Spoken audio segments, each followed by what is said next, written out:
was super excited for the Chapter 2 update of Dune Awakening. For the DLC The Lost Harvest, I didn't expect too much. Sure, a new vehicle sounds cool, the presented building set looked decent, and a few story missions? Yeah, let's grab a handful of items and carry them from some outpost back to the crash site. Those were my expectations. In the end, I was positively surprised by the Lost Harvest DLC with a few caveats. A mixed bag, so to say. So let's go through it. Quick heads up at this point, this video contains mild spoilers. I'll minimize them where I can, just feel warned. First, what do you actually get? Let's clear the easy things first. Thumper emotes, 4 weapon skins, 2 armor skins, and a handful of decor pieces. Nice to have, but nothing that sells the DLC to me. They exist, they are nice additions, but I wouldn't spend $12.99 for them alone. Where it surprised me was the story. The storyline is way better than I thought it would be.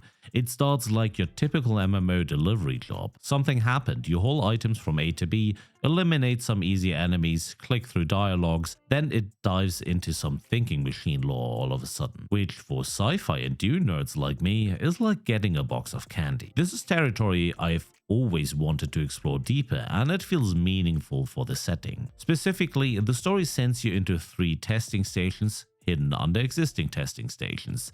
Basically, a testing station inside a testing station, which is very clever as this made an entire redesign of the map unnecessary. Crucially, they are not just reskins. These secret wings are mysterious, darker, sometimes playful, and they pull you into the world. Terminals, wall details, audio logs, environmental clues. I genuinely enjoyed the whole package, including the sequences. What really sold me is how these 3 underground testing stations feel distinct. Not copy and paste. They are darker, more claustrophobic, and the environmental storytelling does the heavy lifting this time. Terminals that hint at procedures gone wrong, wall markings that quietly guide you, and audio logs that stitch the bigger thinking machine thread together, including some horror elements.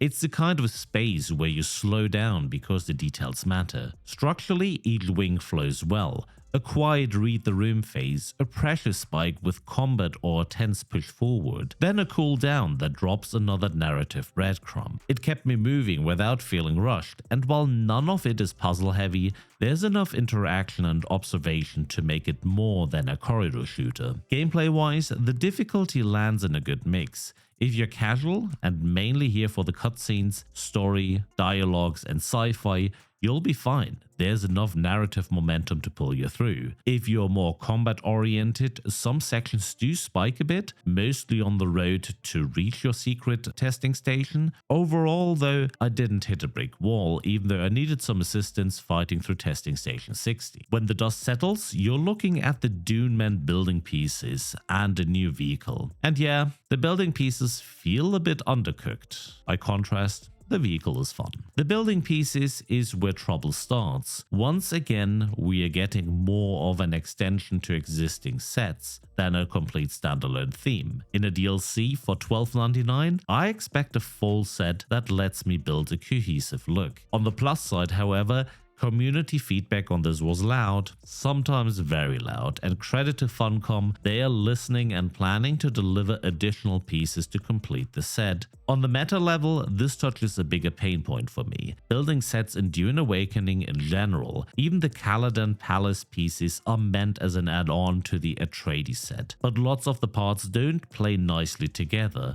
I'd love to see improvement here and give Ultimate Edition players, and especially Harkonnen players for example, a proper full building set. Right now, the Twitch drop pieces even feel more complete. Meanwhile, on the technical side, bugs, and sadly a noticeable number of them. Some context first, however. I've met the Funcom team. They are lovely. They do care. They talk to creators and the community. They show up and they've been receptive in person. Because I know they care, I'm going to be blunt, so this lands where it should. This patch would really benefit from a bit more QA time. Missing story text should have been caught in testing. Weird sound glitches when switching weapons. Enemies merging into rocks and shooting you from personal high ground.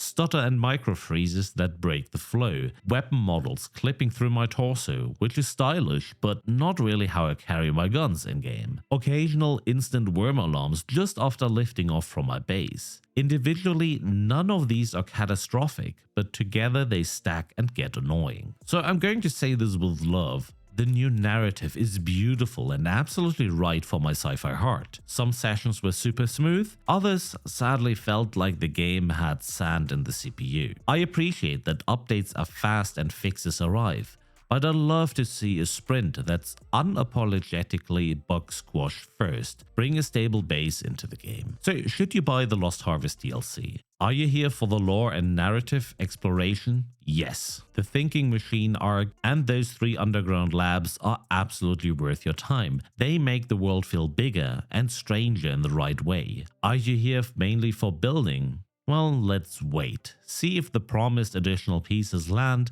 and whether that's your vibe. Are you bug sensitive? You should wait for a patch or 2. The experience improves a lot once the rough edges are filed down. Looking ahead, I would like to have 3 things. Complete building sets that stand on their own, give builders the bricks to express their aesthetics without workarounds. A short stability sprint, lock down core bugs, missing text, audio swaps, geometry issues, performance and other glitches before pushing more content. The community does want to have more content, but not at the price of basics breaking. And obviously more story like this. The tone and themes land. Keep it going. This was beautiful. Credit where it's due. Fixes are coming. I've played games where studios ship and ghost critical bugs for years. Communication is there. Patches arrive. Keep that momentum and maybe give QA a little more time. In the end, the Lost Harvest DLC is a mixed bag that leans positive thanks to its storyline and underground station design. Cosmetics are fine. Building pieces, well, they are underbaked for the price, pending promised additions. The update brings new energy, but also instability that undercuts the highs. If you love Dune's deeper lore, grab it now and enjoy the ride, with a little patience of course. If you're here to build your Dune Man outpost, give it a little time, and that's it. A little disclaimer to the end, I'm a Funcom creator, but these thoughts are still my own. I'm free to say what I want, so sponsor excluded. If this video helped you, you know what to do. Like, sub, hit the hype button, and tell me in the comments what you think about the update. If it's the creator's will, we'll see each other on the next one. Thanks for watching. Oh look, the kitten is back.